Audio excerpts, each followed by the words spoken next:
Cristiano Ronaldo falls out with Bruno Fernandes bogus.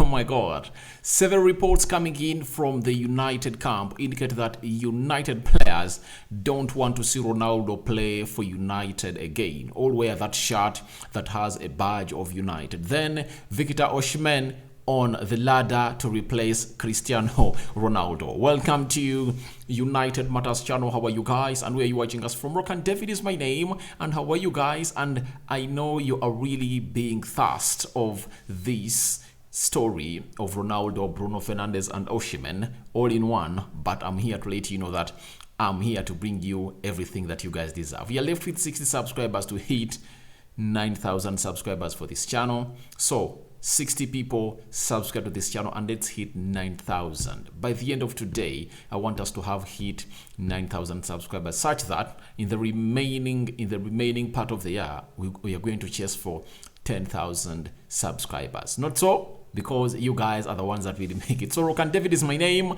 and today we are having a story coming in from Samuel Lucas. If at all you don't know Samuel Lucas, he's a chief correspondent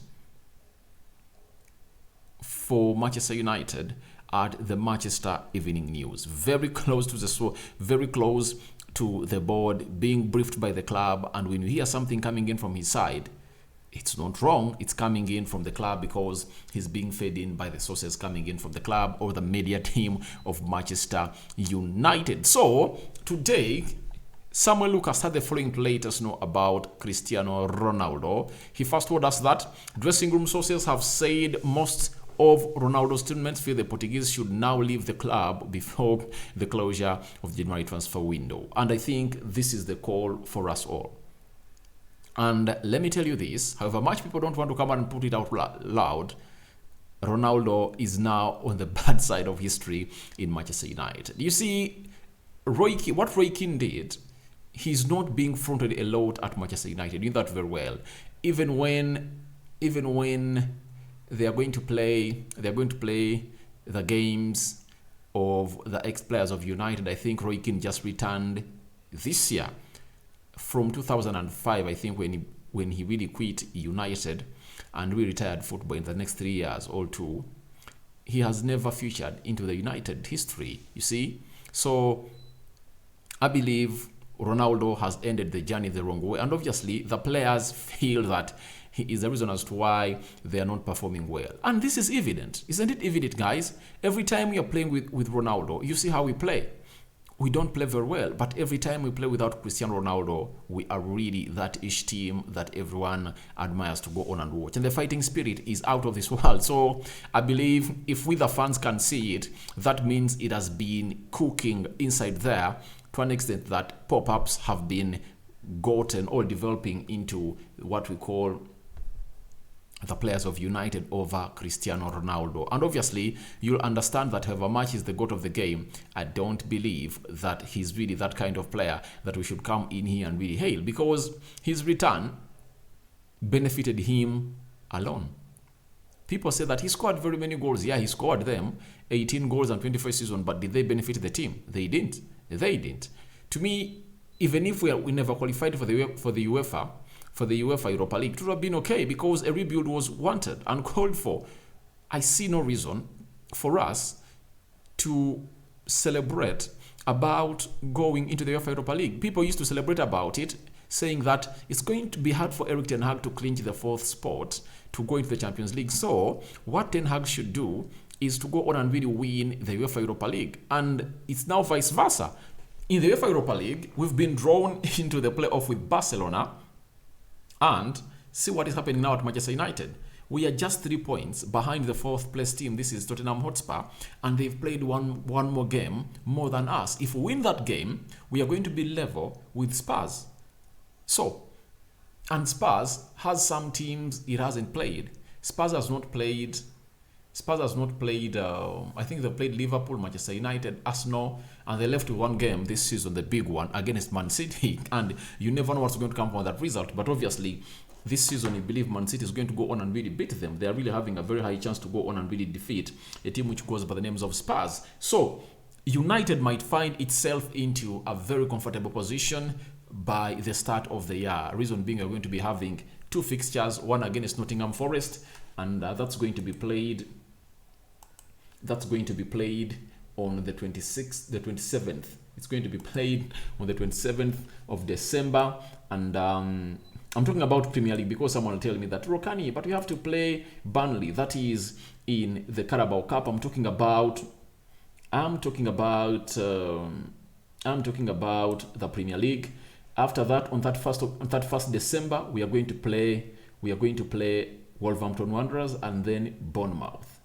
Then Man City at Old Trafford on the 14th. So it shows you that we are not even far away from the chase of the trophy. Reason being, Arsenal is just 11 points ahead of us. If we go on and really put on a very good run, we can really be like 3 points behind Arsenal, because Arsenal has some huge fixtures in January, and obviously they have to go on and host us at the Emirates. We beat them, 8 points behind them. So it shows you that people who are really preferring that if it was not Ronaldo's goals, we would have not qualified for the UEFA Europa League. But I asked, do you think the number of goals that United scored, it's only Ronaldo that scored? Even other players contributed. Now, if you thought that he's the main reason where we are right now, he has been given games this season and he has missed out on sitters and is not scoring goals. So I believe credit has to be given where it's due. And I believe Ten Hag comes in, changes everything, and the team is favorably competing for the fourth spot or the four spots of the Champions League in the Premier League. Now, Samuel Lucas continue to let us know that a number of players prefer playing without Ronaldo. Sources close to some senior players insist there has been friction between Ronaldo and Bruno Fernandes for some time. So, I believe however much they come from the same country, Bruno Fernandes has a different aspect about the club, and Ronaldo, who believes that he has to go on and really command everything. And it's very hard for Ronaldo to exist or stay at a club when he's not being taken as the main man. He wants to be taken as the main man at the age of 38 now. That's why Twelling told him that he's a very good player, but at United, he can't really go ahead and really claim what he used to claim when he was 23 at Old Trafford. So what does that mean? It means Ronaldo needs to go on and understand that he is in the past.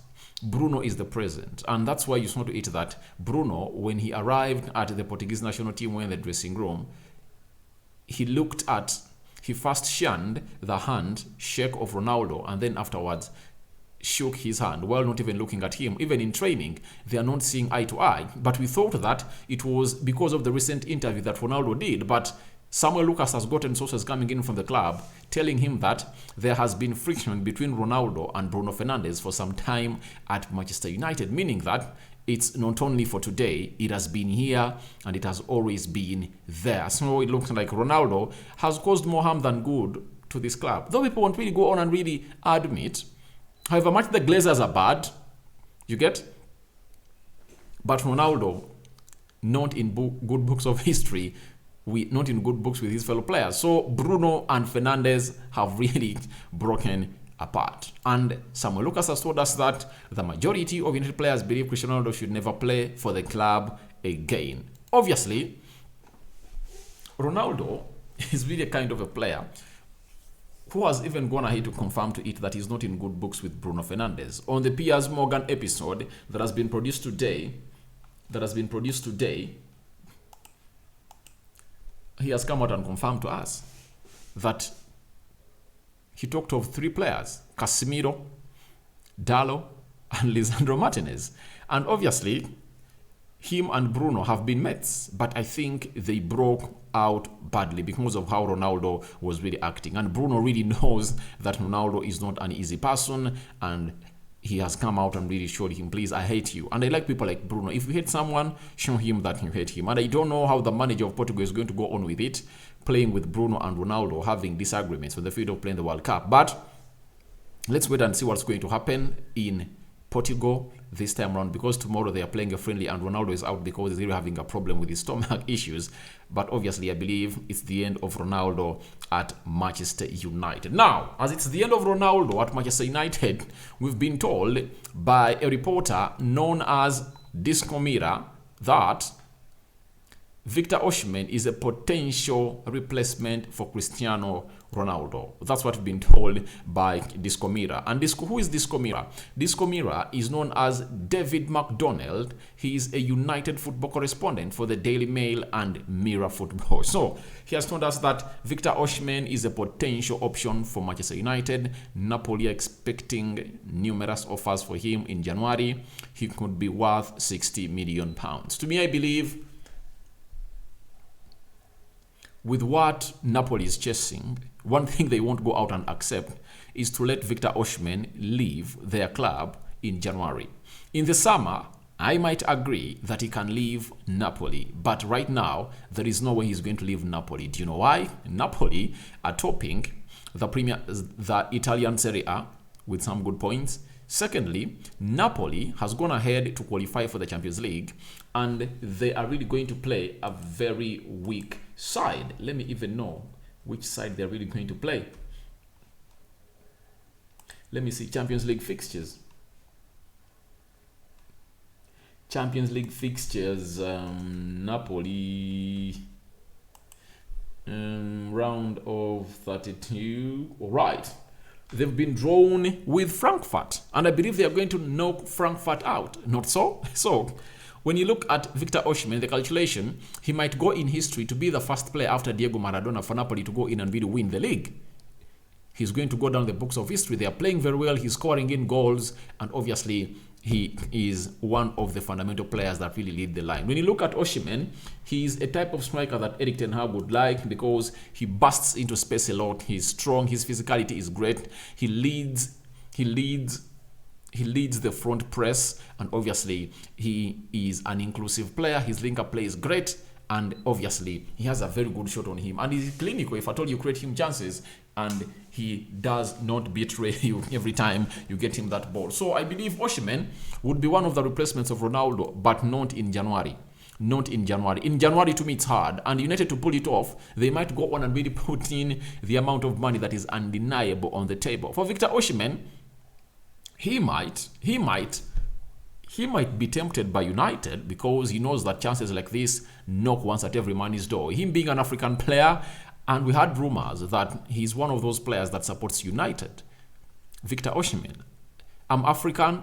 You know African players. Every time Chelsea, United comes in through, and Arsenal, those three teams, they've been really grounds where African players have gone ahead to really make lots of names and history and break records. The like of Chelsea, Didier Drogba, Michael Essien, John Obi Mikel, Solomon Kalou, and very many others. Look at Arsenal, Nwankwo Kanu, Eboué, Roland Maya, Bitemi, Kolo Toure, and very many other African players like the Javinho. Is it Javinho? Javinho. Very many African players. At United, not very many, but it's really one of the best teams that has really gone ahead to have lots of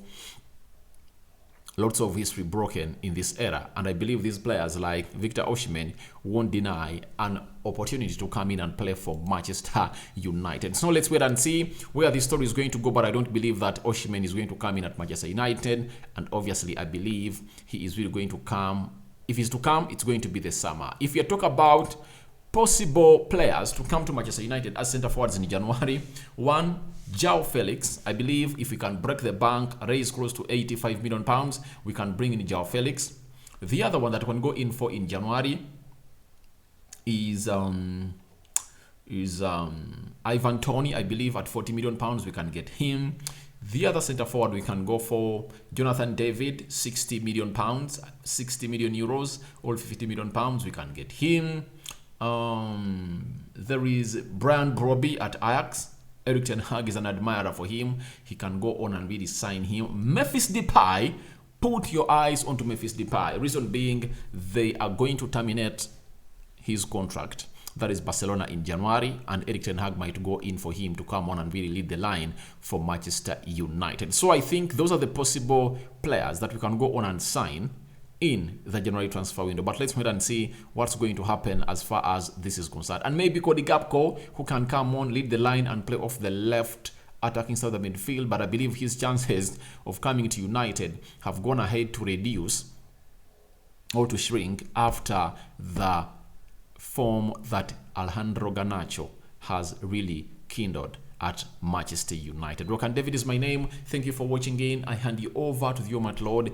Tell me what you think about Ronaldo Bruno breakup and obviously Osimhen to United current updates. I'm out for now. See you later.